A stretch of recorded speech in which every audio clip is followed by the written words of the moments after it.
What's going on, guys? It's Mitch from RespectMyRegion.com. I'm out here in Holyoke, Massachusetts with Meg Sanders of Canna Provisions. We're here to chat a little bit about the operation they got going on here. So how are you doing today, Meg? Doing great. How are you doing today? Did you enjoy your drive in Western Mass? I did. Most of it was last night in the dark, so just this morning I got to see everything a little bit in the light. But I'm loving what's going on out here.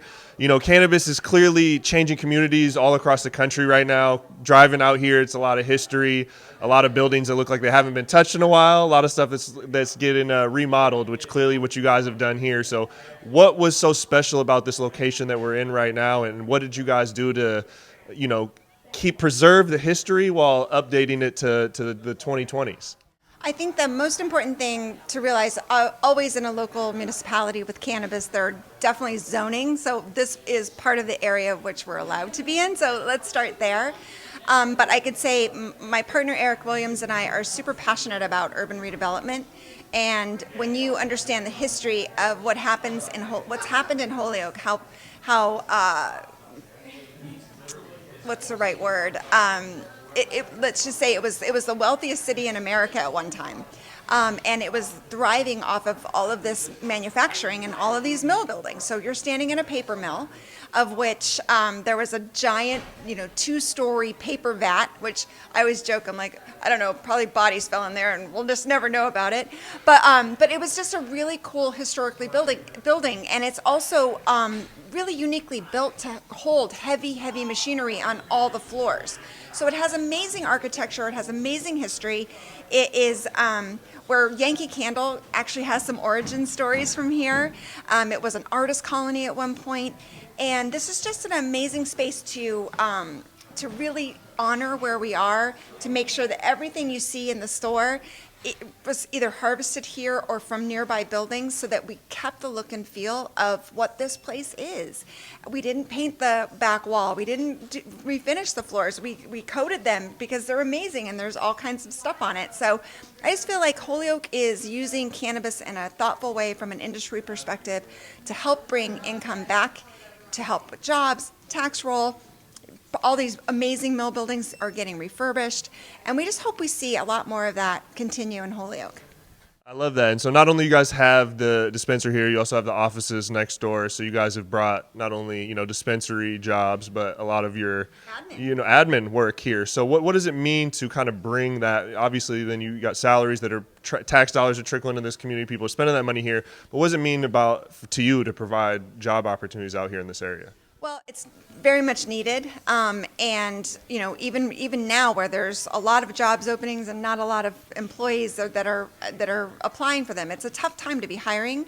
But I think to be able to bring a really talented admin crew, finance and security and marketing, and give them an awesome space to work right here in downtown Holyoke is a great opportunity for the city. And by the way, every single one of those employees, they take their money in their pocket, they go next door to Blue Door Cafe, they go down the street to Comfort Bagel, and spend their money in the community on a regular basis, get gas here, they buy food here, it makes a big difference. And there is this effect, this ripple effect of when you bring employees to a town, everyone benefits. It's very helpful for every community business here, and we're really ingrained in the community. So knowing when restaurants are opening up the street on High Street, or right now we're right smack in the middle of the hurricane relief work that we're doing for Puerto Rico. And there's a huge assembly line of humans up on High Street that are putting together boxes, of which our team is trying to figure out what is the best way we can help. That's a community effort, and we're really proud to be that ingrained in the community.